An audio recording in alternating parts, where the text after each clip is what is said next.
নমস্কাৰ বন্ধুসকল, আপোনালোকক স্বাগতম জনাইছোঁ সোণমণি বৰা টেকন'লজি নামৰ চেনেলটোলৈ।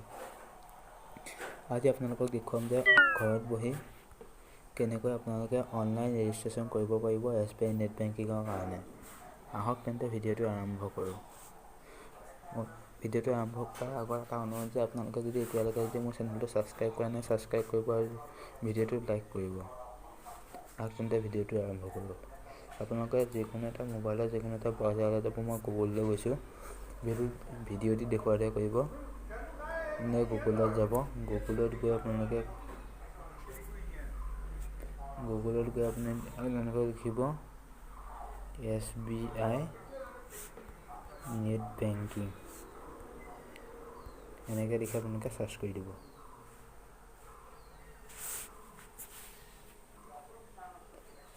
ইয়াত আপোনালোকৰ এটা কথা আছে, মই কথাটো আপোনালোকক কৈ দিছোঁ যে যদিহে আপোনালোকৰ ওচৰত যদি নেট বেংকিং কৰিব বিচাৰে তেন্তে আপোনালোকৰ কেইটামান বস্তুৰ প্ৰয়োজন হ'ব। সেইকেইটা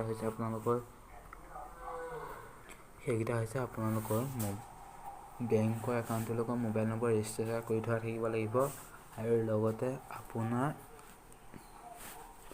এখন ATM কাৰ্ড থাকিব লাগিব। যদি এই দুয়োটা আছে তেন্তেহে আপুনি অনলাইন ৰেজিষ্ট্ৰেশ্যন কৰিব পাৰিব। আপোনাৰ এতিয়া মই ইয়াত আপোনাক দেখিছোঁ, প্ৰথম যিটো লিংক হৈছে www.onlinesbi.com, এইটোতে মই ক্লিক কৰিছোঁ। এতিয়া আপোনালোকে ক্লিক কৰি দিব প্ৰথম লিংকটোত।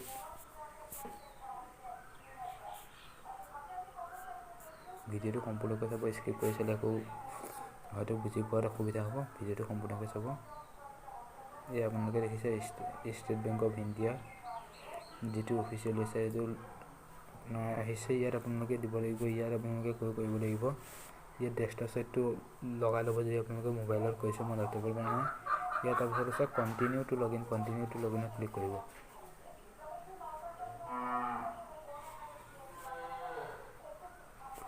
কণ্টিনিউ টু লগ ইনত ক্লিক কৰাৰ লগে লগে মোৰ আপোনাৰ আগৰ কণ্টিনিউ টু লগ ইন অহাৰ পিছত আপোনালোকে ইয়াত দেখিব এটা অপশ্যন দেখিব,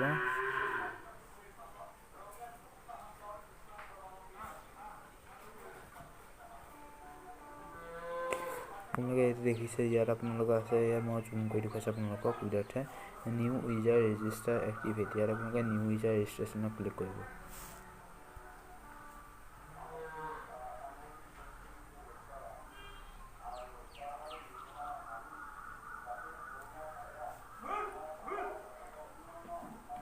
নিউ ইউজাৰ ৰেজিষ্ট্ৰেশ্যন আপোনালোকক দেখুৱাব, মই জুম কৰি দেখুৱাইছোঁ আপোনালোকক। ইয়াত ওপৰত লিখা আছে new user register here activate for retail customer.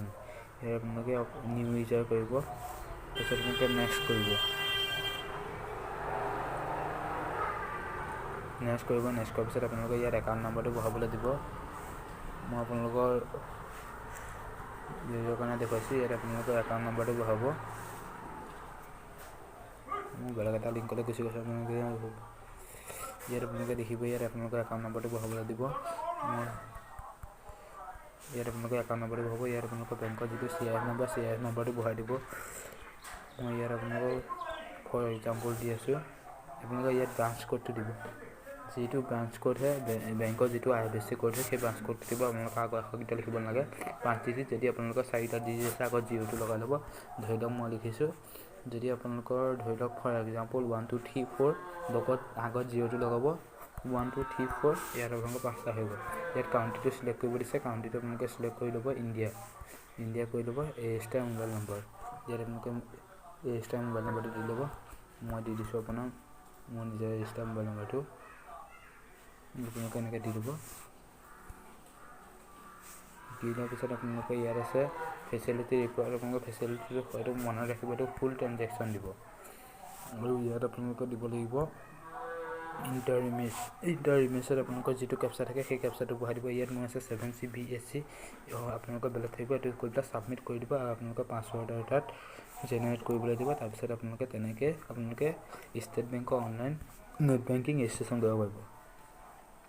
আশা কৰি ভিডিঅ'টো আপোনালোকে ভাল পালে। যদি ভাল পালে লাইক কৰিব, কমেণ্ট কৰিব, শ্বেয়াৰ কৰিব নাপাহৰিব, আৰু লগতে যদি চেনেলটো ছাবস্ক্ৰাইব কৰা নাই ছাবস্ক্ৰাইব কৰিব। Thank U.